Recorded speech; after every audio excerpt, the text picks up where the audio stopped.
একজন মেয়ের যখন বিয়ে হয় সে তখন তার বাবা মা ভাই বোন পরিবারের সকলকে ছেড়ে চিরতরের জন্য এমন একটি পরিবারে যায় যে পরিবারের সাথে তার কোনো রক্তের সম্পর্কই নেই। রক্তের বন্ধন ছেড়ে চলে যাওয়াটা সহজ কথা না। যে যায় ও যারা বিদায় দেয় তারাই শুধু এই কষ্টটা উপলব্ধি করতে পারে।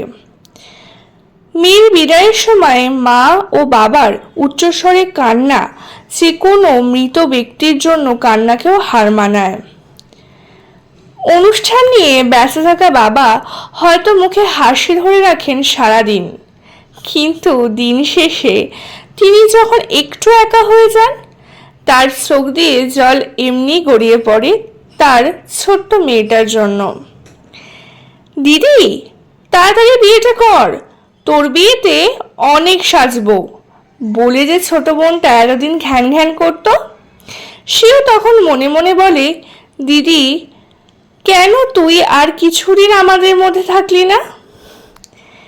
যে ভাইটা সারা দিন মারামারি করতো দিদির সাথে, বিভিন্নভাবে দুষ্টুমি করত, দিদিকে জ্বালাতো, সেও রাতে দিদির ঘরের শূন্য বিছানার দিকে তাকিয়ে চোখ মুছতে মুছতে বলে, দিদি আমি আর কখনো তোকে মারবো না, তুই আমার কাছে থাক। একজন মেয়ে তখন তার শ্বশুরবাড়িতে আসে, সে একা আসে না, সাথে তার পরিবারের সকলে কান্না ও ভালোবাসা নিয়ে আসে।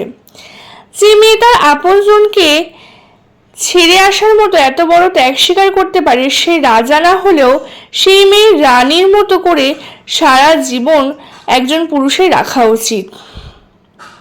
প্রেমিকার ভালোবাসা পাওয়া কঠিন হলেও স্ত্রীর ভালোবাসা পাওয়া সহজ। দুনিয়ার সবচেয়ে ভাগ্যবান ব্যক্তি তো সে যে স্ত্রীর সত্যিকারের ভালোবাসা পায়। আবার সেই সব থেকে বড় হতভাগা যে সেই ভালোবাসার মূল্য দেয় না। এটি শুধু আমার গল্প নয়, এটি প্রত্যেকটি মেয়ের গল্প। আমার এই গল্পটি আমি একটা ফেসবুকে পাওয়া এই গল্পটা। যদি তোমাদের ভালো লাগে অবশ্যই লাইক কমেন্ট করে জানিও যে কেমন লাগলো। আমি একটা ভিডিওর মাধ্যমে তোমাদের এই গল্পটা বলার চেষ্টা করলাম। একটা মেয়ের কতটা কষ্ট হয় তার বাপের বাড়িকে ছেড়ে আসতে, সেটাই তোমাদেরকে এই গল্পটার মাধ্যমে জানালাম। তোমরা অবশ্যই জানিও কেমন লাগলো। আর যদি এরকম ভিডিও তোমাদের ভালো লেগে থাকে অবশ্যই আমি নেক্সট ভিডিওতে এরকমই কিছু ভিডিওর মাধ্যমে কিছু কথা তোমাদের সাথে শেয়ার করার চেষ্টা করব।